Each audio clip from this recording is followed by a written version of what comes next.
The economic convulsions that racked Western societies between the two world wars were seen at the time by most Marxists as being the breakdown of the capitalist system which Marxist theory had always predicted. However, whereas according to the theory this was supposed to lead to communism, in not one single such Western society did communist regimes emerge. What did emerge in several of them was fascism. Some Marxists were disillusioned by this, to the point of abandoning Marxism. Others refused to question Marxist theory regardless of what actually happened. But there were many in between, people who remained or wanted to remain Marxists, but who felt that Marxism would have to be seriously re-examined if it was to continue to remain credible. One such group of people came together in Frankfurt in the late 1920s and have come to be known since as the Frankfurt School. Actually, they didn't stay in Frankfurt long, but the name has stuck. They left Germany in the early 1930s, in the period just before and after the Nazis came to power, and by the mid-30s the key figures had all settled in the United States. These, to mention three, were Adorno, a man who seemed equally at home in philosophy, sociology and music; Horkheimer, a philosopher cum sociologist, less brilliant than Adorno but perhaps more solid; and the one who has turned out in the end to be the most famous and influential of them all, the political theorist Herbert Marcuse. Their influence grew slowly, but grew nevertheless over a long period and reached a spectacular peak in the 1960s. Many things contributed to this. One was the powerful revisionist movement among Marxist in communist countries throughout Eastern Europe, culminating in the Prague Spring of 1968. This put the Frankfurt School in line for the first time with real-life developments inside the communist world. Another, obviously related, was the tremendous revival of interest in Marxism among people in the West, especially educated young people. This also culminated in 1968, the year which saw the high point of student violence all over Europe and the United States, and looked for a moment in Paris as if it might even come close to genuine revolution. The would-be revolutionaries of that day proclaimed one man more than others as their political mentor, and that was Marcuse. They painted the walls with phrases from his books in order to make it known to the world that they were going to turn his ideas into reality. And although the revolution didn't materialize, during the decades since then, the ideas of Marcuse and the Frankfurt School have come to dominate some of the social science departments in various countries in Europe, and through them to have a continued and very important influence on the young. Professor Marcuse, why should it have been to your writings that the revolutionary student movements of the 1960s and early 70s turned? Well, I was not the mentor of the student activists of the 60s and early 70s. What I did is formulate and articulate some ideas and some goals that were in the air at that time. That is about it. The student generation that became active in these years did not need a father figure or a grandfather figure in order to lead them to protest against a society which revealed daily its inequality, injustice, cruelty, and its general destructiveness. They could experience that. They saw it before their own eyes.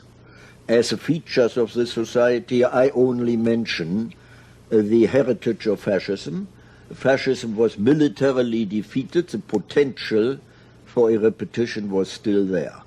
I would like to mention racism, sexism, the general insecurity, the pollution of the environment, the degradation of education, the degradation of work, and so on and so on. In other words, what exploded in the 60s and early 70s was a blatant contrast between the tremendous available social wealth and its miserable, destructive and wasteful use. And I think one might add, I mean, whether one agrees with your view on any or all of these matters or not, that the prevailing orthodoxies in philosophy in the colleges and universities throughout the West at this time simply didn't deal with these questions at all, did they? Certainly analytic philosophy didn't, positivism didn't, and so on. They did not. And we in Frankfurt and later in the United States could not conceive of any authentic philosophy which did not in one way or the other reflect the human condition in its concrete situation, the social and political situation, and so on and so on. For us, philosophy has always been, to a great extent, social and political philosophy ever since Plato. Yeah. Of course, philosophy has been of enormous importance to you throughout your life. In fact, you've spent your life as a university teacher, lecturer, academic, writer of books, and so on. Mm-hmm. But one of the conspicuous features of the New Left movement that you have helped to father is its anti-intellectualism. Now, from the way you've lived your life, one wouldn't expect you actually to approve of that. On the contrary, I combated this anti-intellectualism from the beginning. The reason for this anti-intellectualism are, in my view, the isolation of the student movement from the working class and the apparent impossibility of any spectacular political action. This led gradually to some kind of, let me say, inferiority complex, some kind of self-inflicted masochism, which found expression, among other things, in this contempt for intellectuals because they are only intellectuals and don't achieve anything in reality. I must say it's of unique interest to hear criticisms of the New Left from you, of all people. While we're on this subject, what other important defects do you think that the New Left movement has developed as it has gone along? Well, I would mention perhaps as a main defect the unrealistic language and in many cases the totally unrealistic strategy among the New Left, by no means general, but very definitely among the New Left.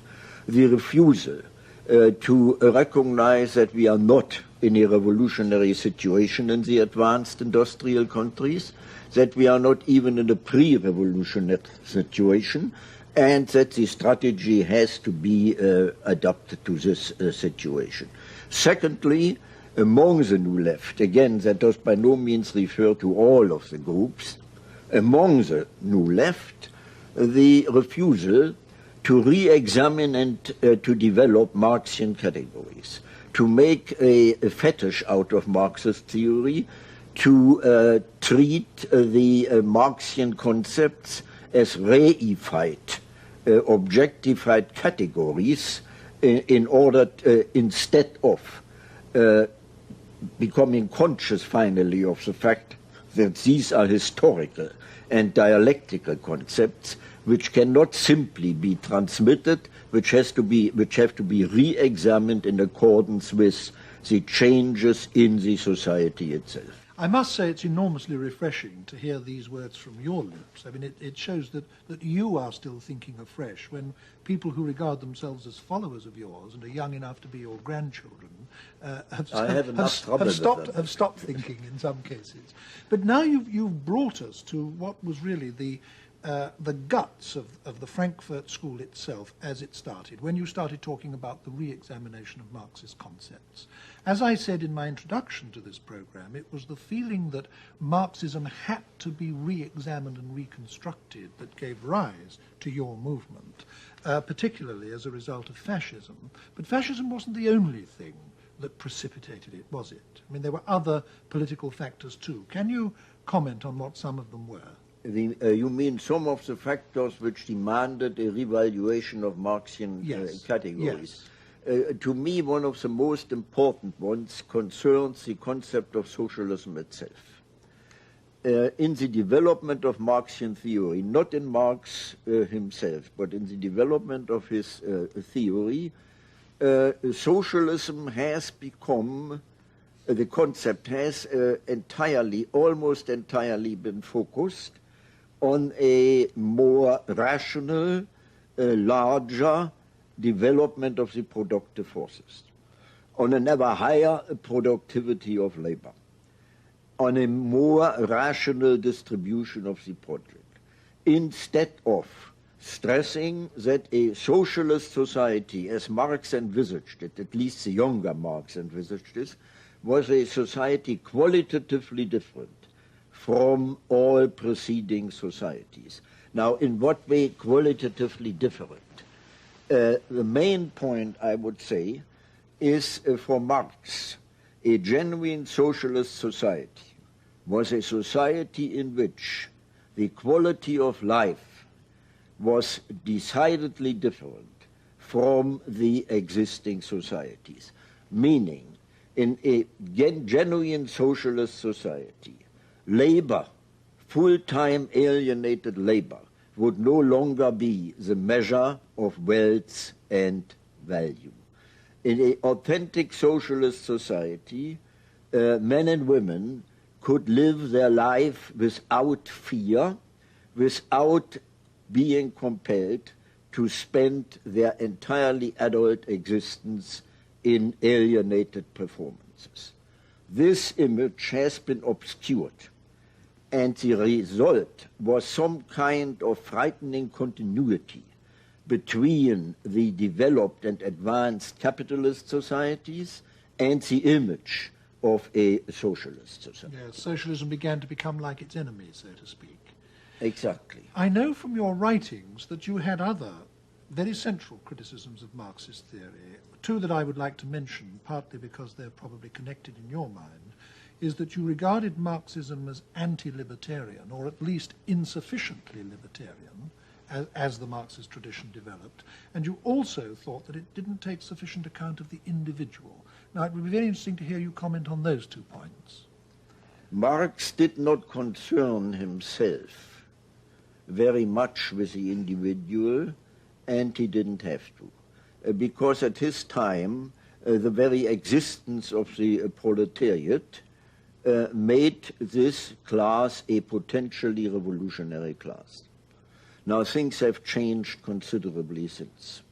You know, the question is to what extent can the present working class in the advanced industrial countries still be called a proletariat?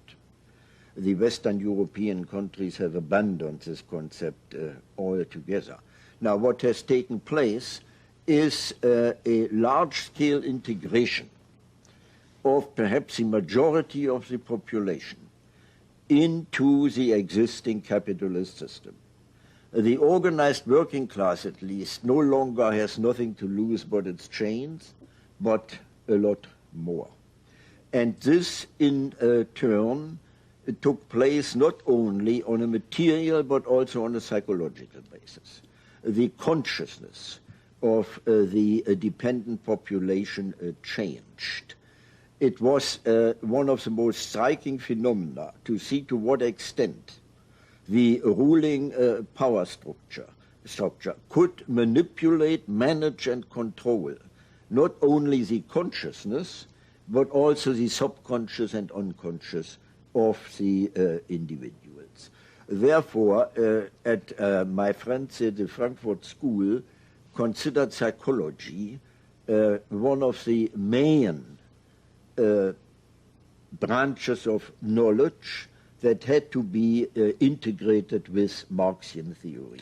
By no means replacing Marxian theory, but taking it into Marxian theory. You yourself have done a lot in your writings to try to marry Freudianism and Marxism, and I think that some people would say that this simply can't be done. Because the two patterns of explanation are incompatible with each other.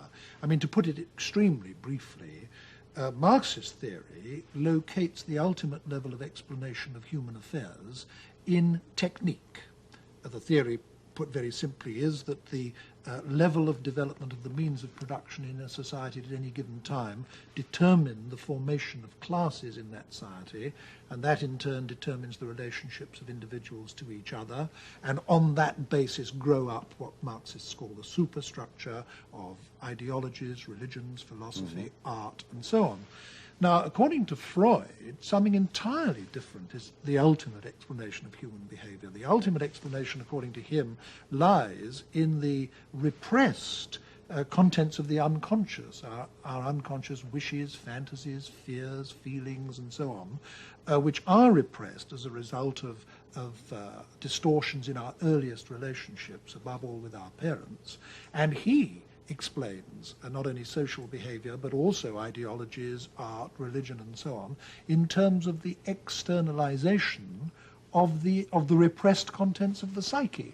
Now, these are two entirely different kinds of explanation of the same set of phenomena. How can you possibly marry the two into a single theory? I think they can easily be married, and it may well be a very happy marriage. I think there are two extremely different interpretations of two different levels of the same whole, the same totality.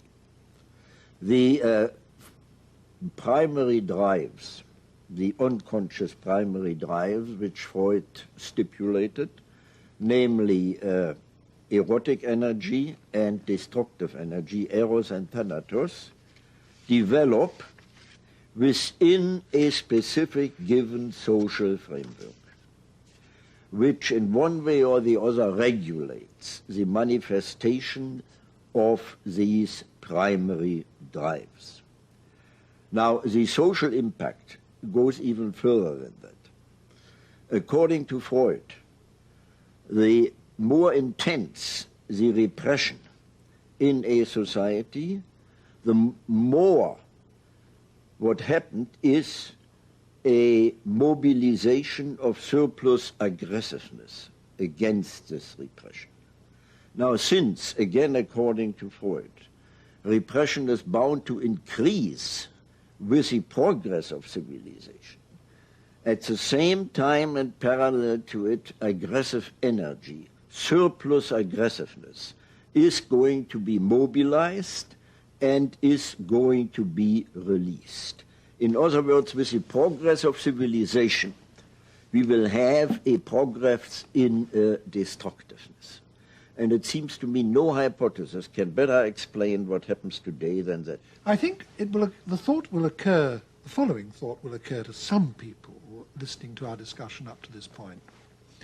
You have catalogued a very formidable list of defects in Marxist theory and prediction.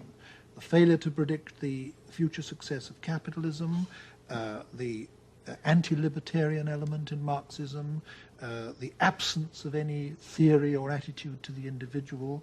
You've also talked about other entirely new theories like Freudianism, which came on the scene after Marx and therefore couldn't have been accommodated by Marx in his outlook.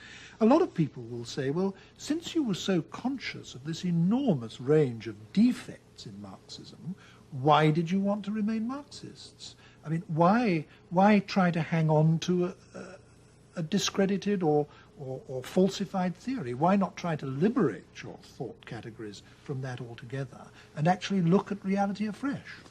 Easy answer, because I do not believe that the theory as such has been falsified. What has happened is that some of the concepts of Marxian theory, as I said before, will have to be re-examined. But this is not something from outside brought into Marxist theory. That is something Marxist theory itself, as a historical theory, demands. Now, it is relatively easy for me to enumerate, to give you a catalogue of the decisive concepts of Marx which have been corroborated in the development of capitalism.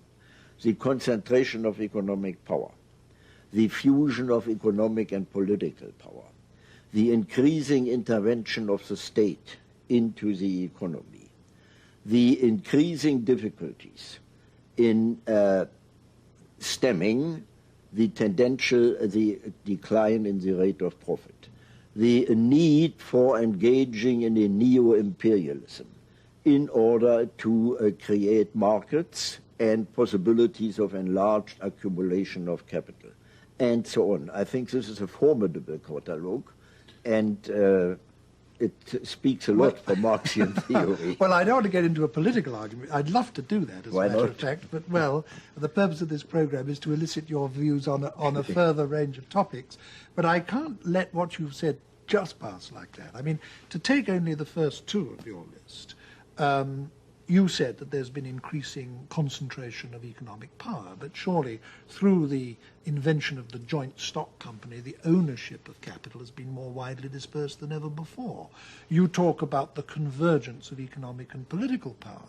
I would say yes, but what has happened in the West, at least, is that the decisive control over the economy has passed into the hands of elected politicians, who in the democracies are directly elected by the mass of the people, and they take the basic economic decisions in the society.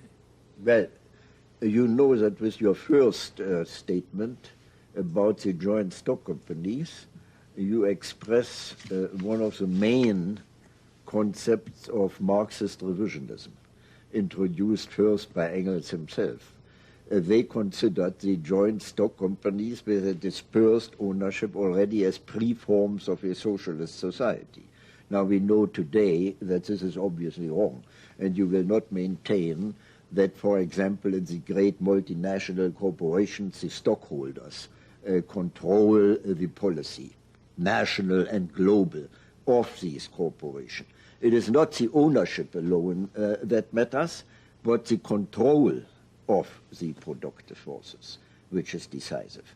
As far as the state is concerned and the role of the politicians, do you believe that the politicians make their decisions entirely by themselves as free individuals, or isn't there some kind of link between the policy makers and the great economic powers in the society? Well, the politicians certainly aren't dominated by the great economic powers. But anyway, I think I will have to let that pass reluctantly and get back to the Frankfurt School. We've talked in general terms about the Frankfurt School. Mm-hmm. I mentioned two or three of the individuals in my opening remarks, but I think it would be especially interesting to hear just a word from you about who the main individuals were and what they were like, because after all, they were your close friends and associates. Well, Horkheimer was the director of the institute. He was not only a thoroughly trained and knowledgeable philosopher and sociologist, but also in a strange sense, a financial wizard who could take care very well of the material basis, as it were, of the institute, not only in Germany, but also afterwards in the United States. A brilliant man, and nothing that was written in the periodical of the institute and afterwards was written without previous discussion with him and with the other collaborators at the institute. Adorno, a genius. I have to call him a genius because I have never seen anyone who was, as you already mentioned, so equally well at home in philosophy, sociology, psychology, music, whatever it may be. It was absolutely amazing. When he talked, it could be printed without any change. It was perfectly ready for print. Then are those who are unjustly neglected or forgotten. Leo Lowenthal, the literary critic of the Institute, Franz Neumann, a brilliant legal philosopher, Otto Kirchheimer, equally well familiar in legal philosophy, Frederick Pollock, and especially Hendrik Grossmann, the most orthodox of all Marxist economists I have ever met. He predicted the collapse of capitalism for a very specific year he gave. In the meantime, it turned out it wasn't quite correct. Like the medieval churchmen predicting the end of the exactly, world. Yes. Exactly. Yeah. And Pollock, who after all wrote, I think, the first article in which he tried to argue that there are no compelling internal reasons why capitalism should collapse. Now, one of the things that you all as a group pioneered in the perhaps late 20s and certainly early 30s was the shift of interest in Marxist studies back from the works of the mature Marx to the works of the earlier Marx, the things he wrote when he was more directly under the influence of Hegel. And one of the many things I think that came out of that, which has been of continuing influence ever since, is an interest in the notion of alienation. I think alienation in its modern sense was coined by Hegel, taken up and given a new significance by Marx, and then almost, you can say, fell out of Western thought for nearly 100 years. And you, plural, were instrumental in bringing it back, weren't you? It would be very interesting to hear your comments on the importance of this idea. Well, that's a very complicated story. According to Marx, alienation was a socio-economic concept. And it meant, basically, this is a very brutal abbreviation, that under capitalism, men and women could not, in their work, fulfill their own individual humane faculties and needs. That this was due to the capitalist mode of production itself, and could only be remedied by radically changing this mode of production. Now today, the concept of alienation has been expanded and extended to such an extent that this original content is almost entirely lost. An extension all too easy, which I consider not only premature, but also wrong, because, for example, not every kind of trouble or problem someone has with his girlfriend or a boyfriend is necessarily due to the capitalist mode of production. In other words, you think that the idea has been trivialized? Trivialized, and it very needs to be restored. Yes, and that it's in its original significance, it is of fundamental importance. Fundamental. Yes. We've talked up to this point in our discussion in rather negative terms. We've talked about what the Frankfurt School was against. We've talked about its critique of Marxism and, at least by implication, its critique of the capitalist system. What was its positive contribution? Well, I would say, to start with the easiest one, one of its decisive positive contributions was a prediction of fascism long before it actually happened. Secondly, what Horkheimer himself considered as a distinguishing characteristic, the interdisciplinary approach to the great social and political problems of the time, cutting across the academic division of labor, applying sociology, psychology, philosophy to the understanding and developing of the problems of the time. And in my view, the most interesting contribution, the attempt to answer the question, what actually has gone wrong in Western civilization, that at the very height of technical progress, we see at the same time the opposite as far as human progress is concerned. Dehumanization, brutalization, the torture again as normal means of interrogation, the wasteful development of nuclear energy, destructiveness everywhere, and so on.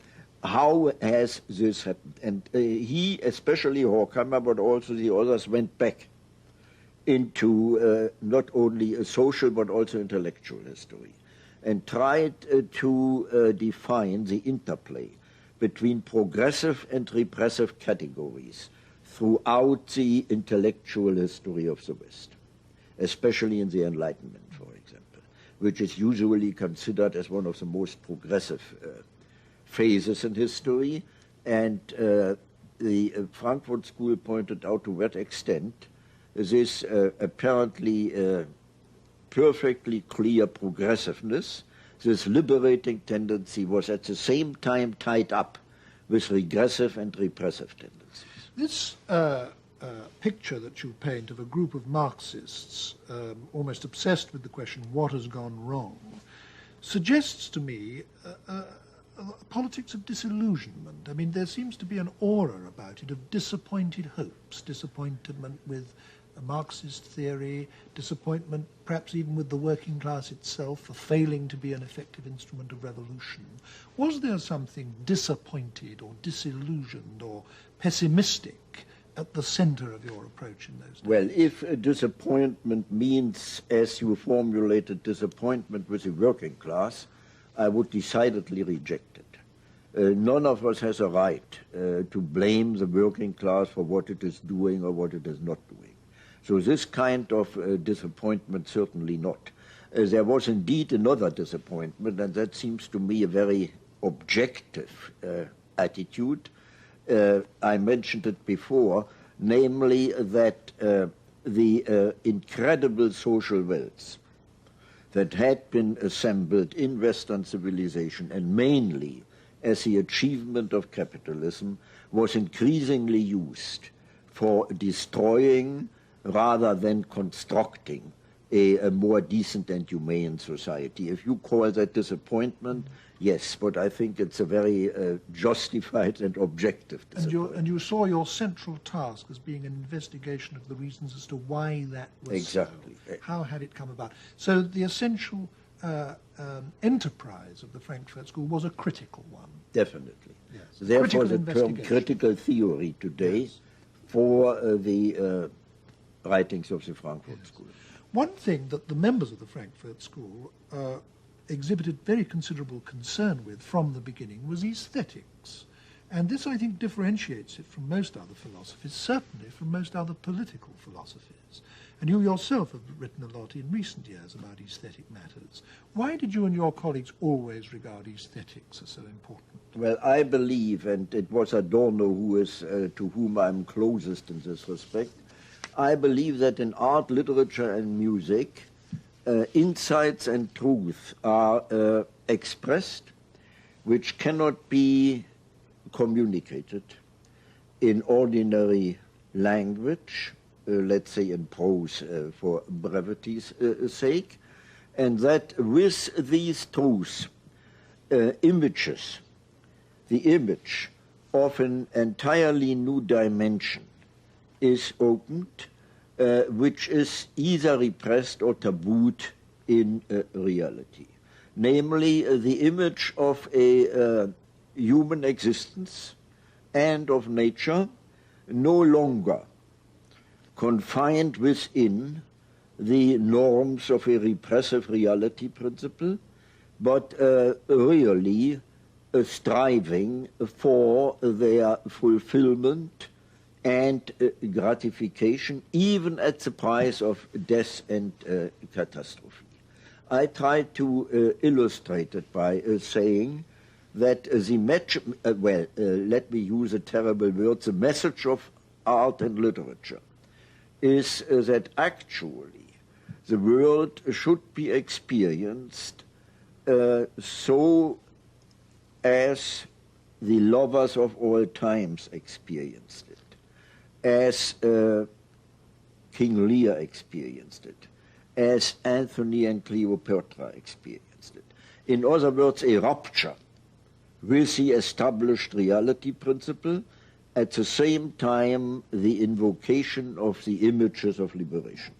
In other words, what you're saying now ties up with what you were saying very near the beginning of our discussion about your insistence that socialism should be concerned with a different quality of life exactly. and not only with material exactly. matters. And that means that you, at least, see literature as a repository of new values, and you don't just see it as a critique of existing society or a revolutionary instrument in the way that many Marxist critics, literary critics I would do. say it is all authentic literature is both. It is on the one hand accusation of the existing society, but on the other hand, and internally linked to it, always the images of liberation.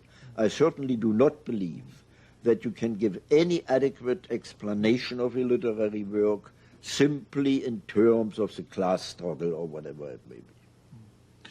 Well, this is a field in which thinkers in the tradition of the Frankfurt School, like yourself, are now doing fresh and original work. What other areas do you think this school of philosophy, this tradition of philosophy, is going to have to concern itself with in the immediate future? Well, I can in this respect only talk of myself. And I would say that far more attention should be paid to the women's liberation movement. I see in the women's liberation movement today a very strong radical potential. Now, I would have to give a lecture in order to explain why I do that. Unfortunately, I cannot. Let me at least try to say it in two sentences. All domination in recorded history up to date was patriarchal domination.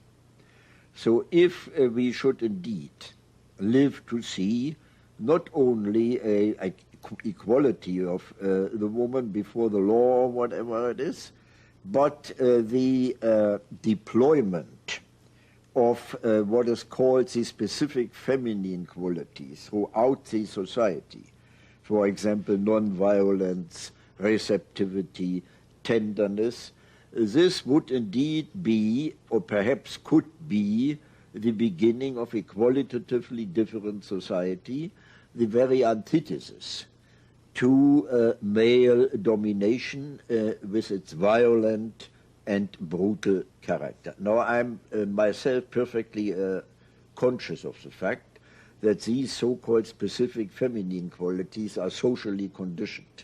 I was going to say there are people who would regard it as sexist to say that all they right. are specifically they feminine. I don't care. They are socially conditioned, but to a great extent they are available. They are there. So why not use them the way they are, regardless of the question as to their origin? I'd like to end our discussion, Professor Marcuse, by putting to you one or two of the main criticisms that are commonly made of your work. I've really put the chief one to you already, and that was a long way back in the discussion when I said to you, given your awareness of so many things wrong with Marxism, why do you remain a Marxist? I won't put that to you again because you've already indicated what your reply is. Because I think it's correct. Yes, but there are others too. For example, it's commonly said of the new left movement that has developed to such a large degree out of your work that it is elitist, that you have these little groups of, for the most part, middle class and some would say self-admiring intellectuals, divorced from the working class, as you yourself acknowledged earlier, regarding themselves as the instruments of revolution. And that the whole thing has become trendy, has become fashionable, and above all has become dissociated with the real working class that it was all supposed originally to be about. Well, the term elitist I would reject entirely. I think it is another expression of the self-inflicted masochism among the new left. It isn't an elitism. What we have are simply groups, which I would like to call catalyst groups, which, because of the privilege of their education and training, indeed develop intelligence, theory, as remote from the material process of production. That cannot be remedied by any dictum. This can be remedied only in the process of change itself. Now, I have never maintained that these catalyst groups could ever replace the working class as subjects and agents of the revolution. They are educational groups, mainly political, but not only political education. Their main task is the development of consciousness, trying to counteract the management and control of consciousness by the established power structure, and so on. But they are certainly not a substitute for the working class itself. Now, the second point you brought up, the language. To a great extent, now, I this agree. was, if I may stop you here, Professor Marcuse, this was something I said to you before we went on the air to tape this program. So let me say it again so that the viewers will know. This was something that I was saying in criticism of you when we were talking earlier. What I said then, and I'll repeat it now, is that I think something that may sound like a trivial criticism, but is not trivial, is that so many of the writings of the Frankfurt School are in fact very, very difficult to read. Worse than that, they're turgid, sometimes unintelligible. I exempt, and I do it sincerely, yours from this. Your writings they're are bad enough. but your writings, Adorno, for example. Earlier in this discussion, you described Adorno as a genius. Now, I find some Adorno literally unreadable. Now, that seems to me to constitute an enormous barrier between the ideas you were trying to disseminate and the public you were trying to disseminate them to. And this is a serious criticism. And if anything, it's made greater by the fact that other alternative philosophies are often expounded by writers who are very good writers. For example, in the analytic tradition, there is almost a tradition of wit and verve. I mean, Bertrand Russell won the Nobel Prize for Literature. So, incidentally, did Jean-Paul Sartre, probably the leading exponent of existentialism.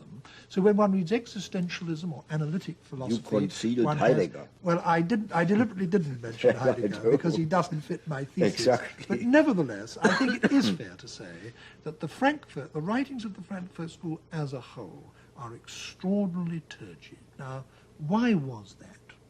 Why is it? Well, to a great extent, to some extent, I agree with you. And I confess that there are many things in Adorno I don't understand.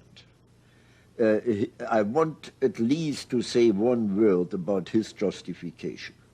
It was that ordinary language, ordinary prose, even a little sophisticated one, has been so much permeated by the establishment, by the express so much the controls and the manipulation of the individual by the power structure, that already in the language you use, you have to indicate the rupture with conformity.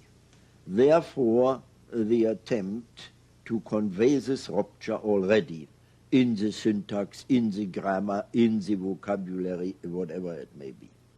Now, whether or not that is acceptable, I don't know. The only thing I would say, there's an equally great danger in premature popularization of the terribly complex problems we face today. We've reached the end of our discussion now, Professor Marcuse, but to close, I would like to put a personal question to you, and I do it because you've had an experience in life which must have happened to remarkably few human beings in history. You've spent almost a whole lifetime as an academic, known to a comparatively small circle, your pupils, the readership of the rather specialized readership of your books and articles. And then suddenly, when you were literally nearly 70, you became, almost overnight, one is tempted to say, a world figure. Now, this is an astonishing thing to happen to anyone. What was it like to have it happen to you? Well, on the one hand, I enjoyed it tremendously. On the other hand, I found it somehow not deserved. And I may end, if this is the end, on a rather impertinent note. No, it isn't so impertinent. I always said, when I was asked, how is that possible, I said, I appear only as such a figure because the others are still more stupid than I am. But no one could ever have expected it, and I suppose you never expected it, did you? No, I certainly didn't. Well, thank you very much, Professor Marcuse.